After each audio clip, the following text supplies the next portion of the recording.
Hey out there in YouTube world, it's another edition of Carolina Sports Guy. Don't forget to like, give it a thumbs up, subscribe. Remember, subscriptions are free. Hit that bell icon and you'll get more content. Like the video today. Dealing with Carolina sports. Today we're going to talk about the Carolina Panthers. I'm going to give the 15 worst draft picks in Carolina Panthers history. The draft was looking at some of the bad draft picks. I go back and look, 2011. It's kind of hard to miss out on a Cam Newton, number one. I think best draft pick we ever had. Now, bang for bargain, maybe not. Steve Smith getting him in the third round. Getting guys like Captain Munnerlyn in the seventh round. We've had some really good steals. Ryan Khalil in the second. I can go on and on and on. Hey, one of the best picks we ever made was not making a pick, and we got the offensive guard from Ohio State. He went undrafted, Andrew Norwell. Didn't get drafted and ended up really helping us on our Super Bowl run that year, and he definitely should have been a draft pick.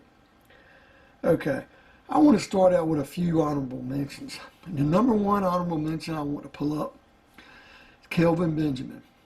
Kelvin Benjamin coming out his college year. We're talking going back and looking at the 2013-2014 season at Florida State. Caught the winning touchdown pass for Florida State in that championship game from Jameis Winston. Big-bodied receiver, and I was really happy. I kind of wanted a speedier receiver in that draft, but I wasn't disappointed that Kelvin Benjamin dropped to number 28. And honestly, after his rookie campaign, I felt pretty good about Kelvin Benjamin. That's why I really can't put him on the list, because I kind of look at it, after what he showed in the first year and in preseason leading up to his second year, it was kind of hard to follow Kelvin Benjamin. He looked good. He looked like a big-bodied target Cam Newton could use. Unfortunately, I remember we were scrimmaging Miami in his second season during our Super Bowl run that year. And in preseason, he tore his knee and was done for the season. And I thought our season was complete over. And we went on to go 15-1 and went to the Super Bowl, and the rest is history, where I thought probably in 1 year we should have won the Super Bowl. But one thing, that year we had some I wouldn't say underwhelming. I guess what I'm trying to look for is overachieving wide receivers that year. But we had a quarterback in Cam Newton that just wheeled that team to a lot of wins. When he come back from his injury, Benjamin was never the same. Dropped a lot of balls, fumbled some. It just did not look the same. Looked like he had lost a step. I didn't put him in the top 15 because I just felt the injury did him in, and it's kind of hard for that to happen, but he was never the same. He was never the same. Coming in at number 2. Number 2 and 3 kind of go together as honorable mentions.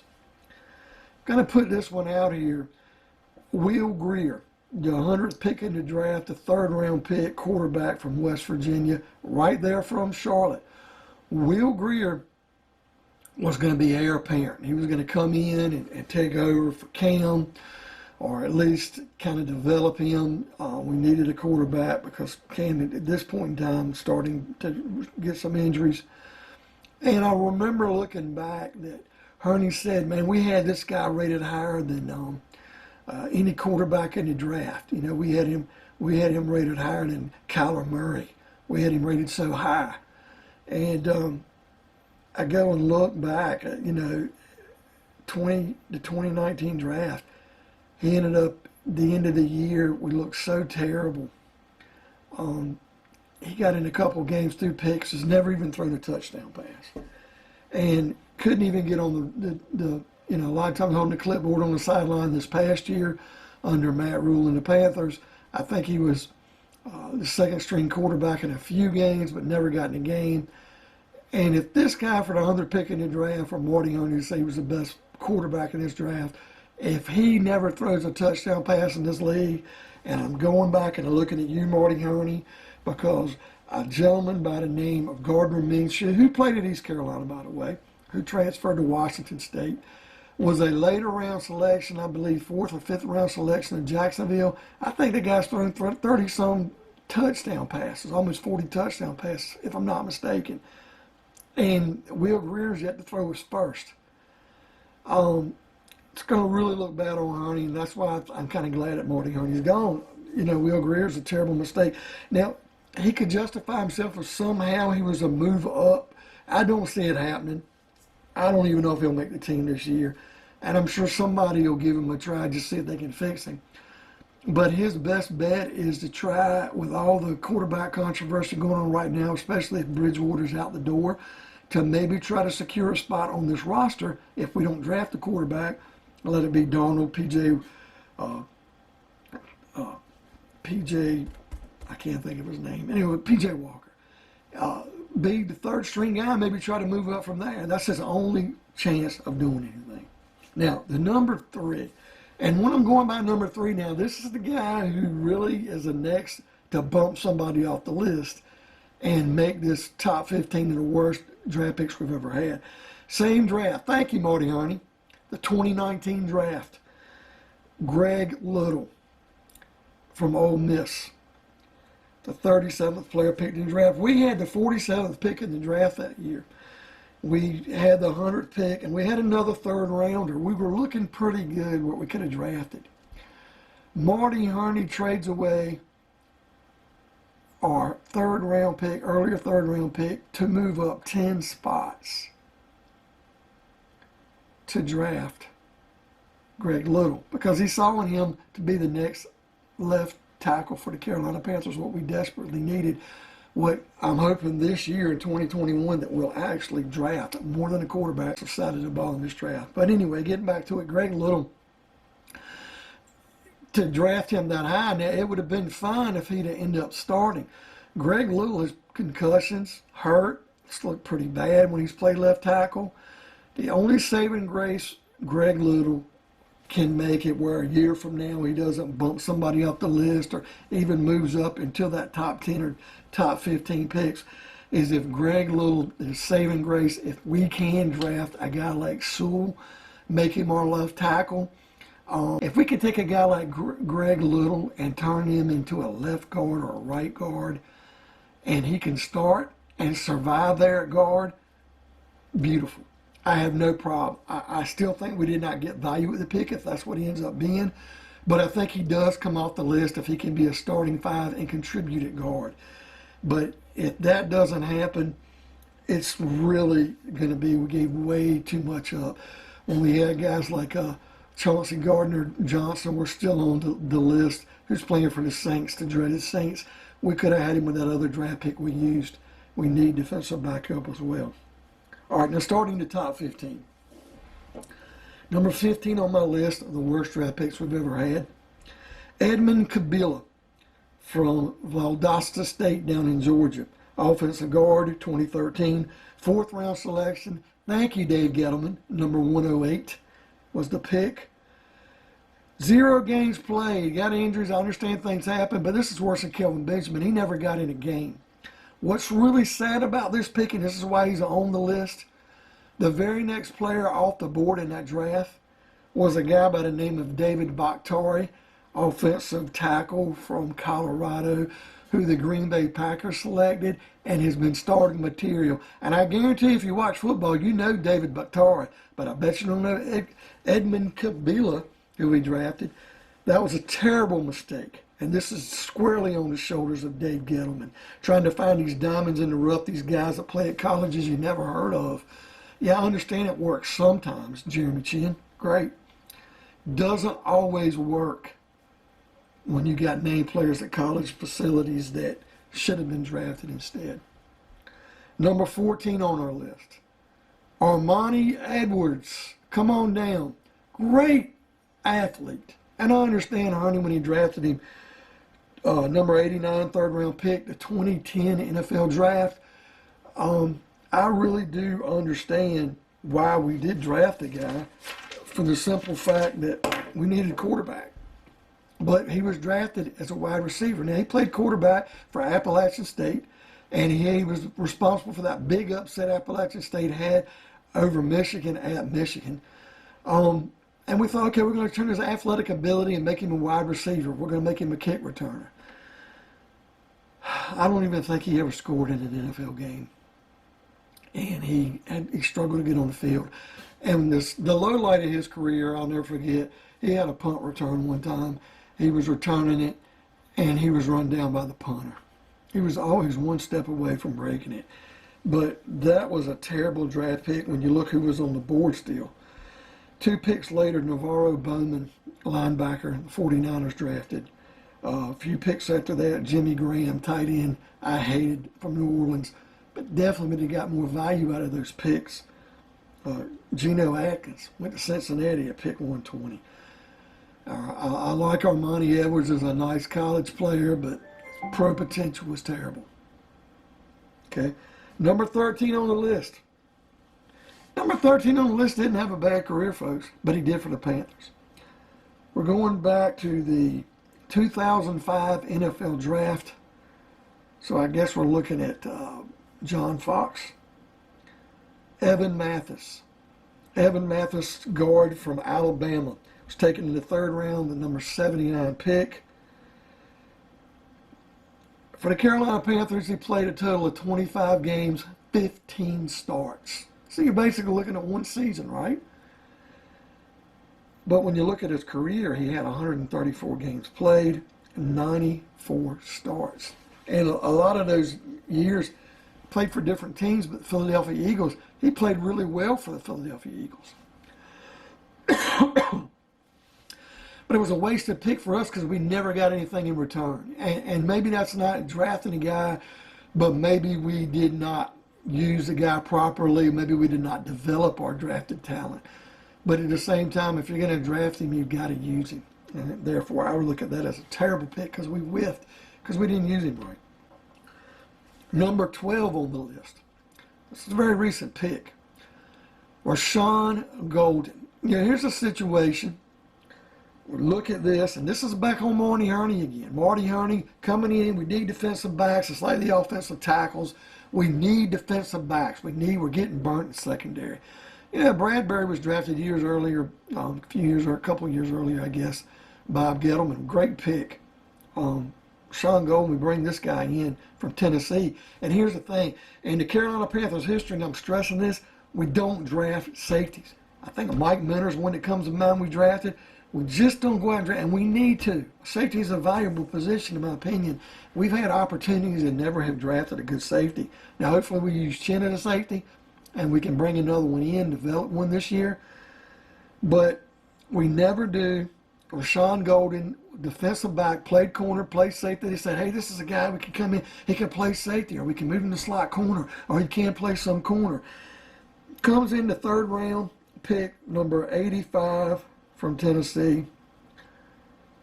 We cut him the very next year. This right here is on Ron Rivera, I would say. 2019, 1 year in, and him and Honeycutt. I understand he had some issues on and off the field, getting along with people, but how do you misjudge a guy? This is at a time when we're evaluating talent, we're able to go to the combine, we're doing these psychological reviews, and we definitely misread this guy. To have him for not even but a year and a half or season and a half, and we cut the guy. And in his short career, he had 20 tackles with 1 pass breakup. 3rd round pick. Terrible. We could have taken that pick and the other 3rd or 4th round pick we had used on another gentleman. We could have moved up higher in the draft with those 2 picks and picked somebody who could have contributed better than what he did. But I'll be honest, number 11 doesn't stand out in my mind. This is early on. Bruce Nelson, 2003 2nd round pick. And this might have been on John Fox as well, I believe. Offensive guard from Iowa. Now, we're talking the Super Bowl team here, Super Bowl year. 2nd round pick, number 50. Well, he played 1 year, 15 games, and that was it. Now, I understand injuries do happen, but it was a swing and a miss. I go back and look in that same draft we could have had in the 2nd round, Anquan Bolden. You don't think teaming him up with Steve Smith wouldn't have been good for years to come? Could have even won the OCU Manure the Giants picked up. It's two players we really whiffed on we could have had, but we picked Bruce Nelson. Now we're moving into the top 10. Number 10, Eric Shelton. Eric Shelton was a running back out of Louisville. 2005. You got a trend here? 2003, 4, 5, 7, 8, 9. You know, these are not very good years, and these are Marty Honey years. Eric Shelton, 2005, second round, number 54 pick. Guy never did anything worthwhile. And in that same draft later in the second round, we could have had Frank Gore. Ha! That's what's crazy. We could have had Frank Gore. Vincent Jackson, who's recently deceased, wide receiver, would have been a better pick than Eric Shelton. We could have even had Justin Tuck, defensive end, that played for the Giants.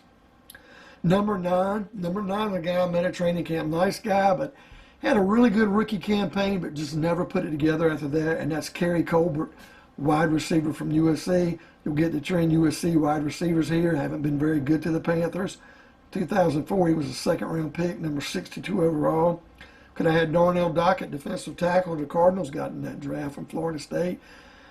Kerry Colbert just never achieved, and maybe I got him a bit too high. Maybe he should have barely made the list, but very disappointing from where we drafted him. Number 8 might surprise some people, but I blame this on Gettleman. Number 8 was Vernon Butler, our first-round pick, number 30, coming off the Super Bowl run. Louisiana Tech defensive tackle. It's a 2016 draft. Look, I understand he always liked hog mollies and he wanted offensive linemen or he wanted defensive tackles, and I understand that concept. But one of the big things that was killing us was needing a corner, you know. And I go back and look at this draft. Look who's in it. Tight end, Hunter Henry. Hunter Henry, that was at the Chargers recently, has been moved at tight end. Could have had him. Xavier Howard, the corner. We could have had Xavier Howard and paired him with James Bradbury early on in the career.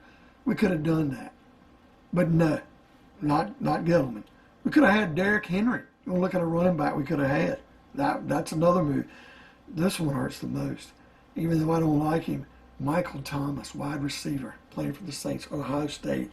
To have him coming off the Super Bowl year after we really didn't have receivers, that would have been a smart pick. Pick Vernon Butler. Yeah, he played out his 4 or 5 years. We let him go. Played him for Buffalo. But he never materialized to really be anything but depth. Number 7. Oh, this is the one. Now, I've got this list of 15 of the worst draft picks. One day, maybe I'll do a top 10 of players I just don't like. Maybe they had pictures of the head coach or the owner with women, or the illegitimate son of somebody on the coaching staff. I don't know. Sion Fua, defensive tackle from Stanford, third round, number 97 in the 2011 draft. Look, Cam Newton, to me, best player in Panther history. My favorite player would be Steve Smith, but Cam Newton's the best player we've had in Panther history. In that 2011 NFL draft, we got Cam. I guess we were so giddy, we just played pin them tail on the donkey because no one else in that draft was worth a crap to us. Sion Fua was a third-round pick. And I know Terrell McClain was a defensive tackle in the second round from South Florida. That wasn't a good pick either. But Sion Fua was terrible. We could have had K.J. Wright, the linebacker Seattle got. We could have had Julius Thomas, the wide receiver that played for Denver.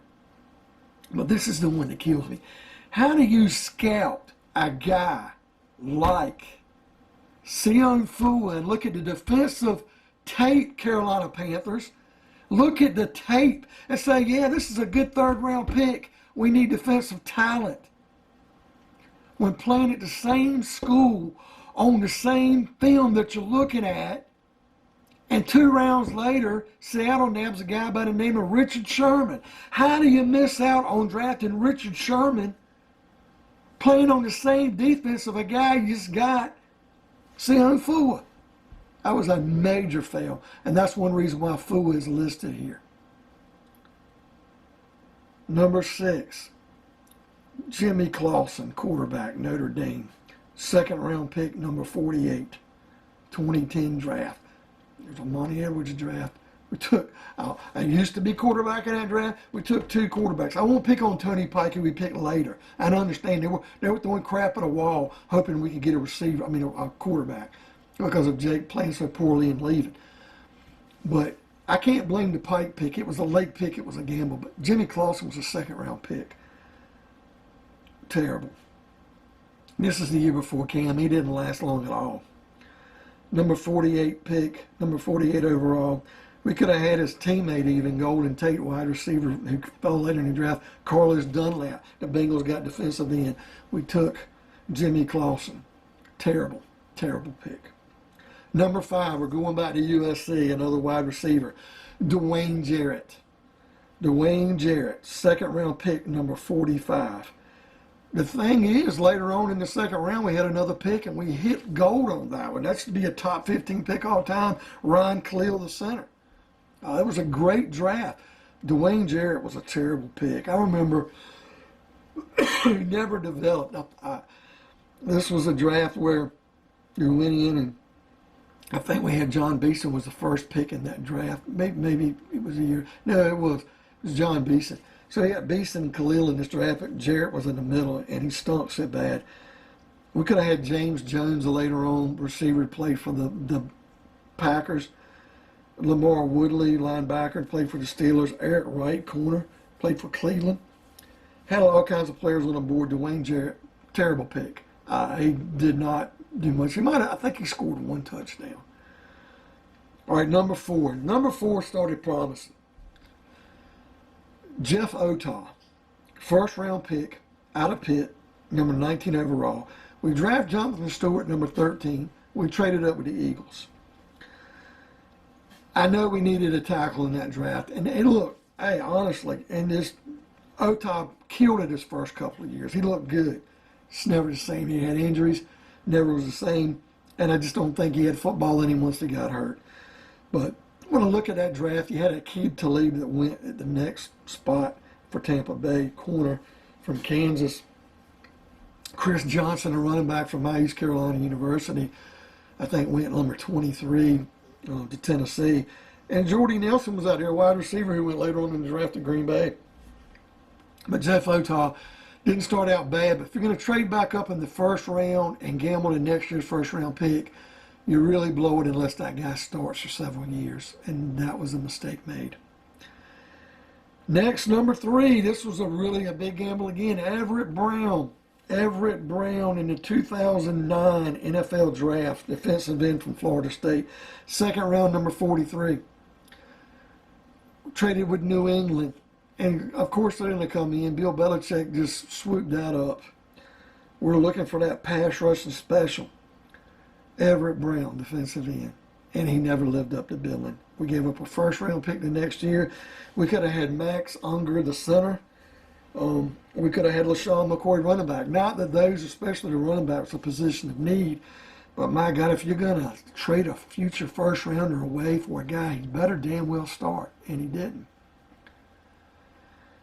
All right, we're getting to the very nitty-gritty of the list. Now, number 2, Justin Peters. 1998 draft, Nebraska. So I guess we can sit there and start looking at this. This probably falls on the heads of George Seifert, I guess. First round pick, number 14 overall. Randy Moss was still on the board. Yeah, the wide receiver that went to Minnesota. Alex Faneca, the guard from Pittsburgh. He was still on the board. And it's not the fact that it was a loaded down draft. Justin Peters he didn't do enough of anything. He was coming in, we thought we had a defensive end that was going to do something. He had a very short career with us, and it didn't add up. And number one is not going to be shocking to anybody. I really thought about not putting him number 1 because the circumstance that he got himself involved in put him number 1. It wasn't his play on the field was bad. Now, what would have hurt more here if he'd have been a spectacular talent and lost him the way we did, because then it would have been like, oh my God, if he just didn't get in trouble, what he would have been. But he really looked okay, decent his first year, I guess, and just started going downhill. Didn't look worth a crap in the second year. But that's Ray Caruth, a wide receiver from Colorado. He's taking it to number 26 7th pick overall in the first round, 1997 draft.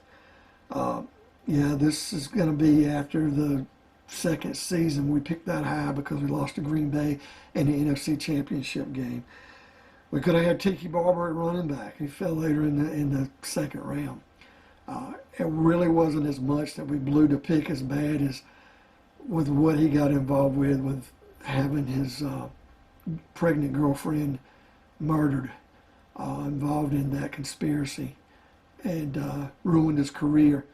And that's going to put him, because it kind of smeared the franchise for a bit, taking gambles on people. Not that he was showing any signs of that earlier.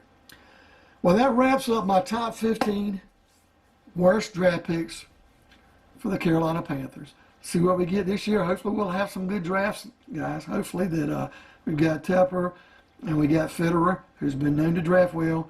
And I can't really get too upset with the draft that our coach Matt Rule had this past year either. I like it for the most part, really do. So let me know what you think in the comments. And don't forget to give me a thumbs up. Hit that bell icon. Please subscribe. Remember, it's free. And we'll enjoy more content like this in future videos. Carolina Sports Guy signing out.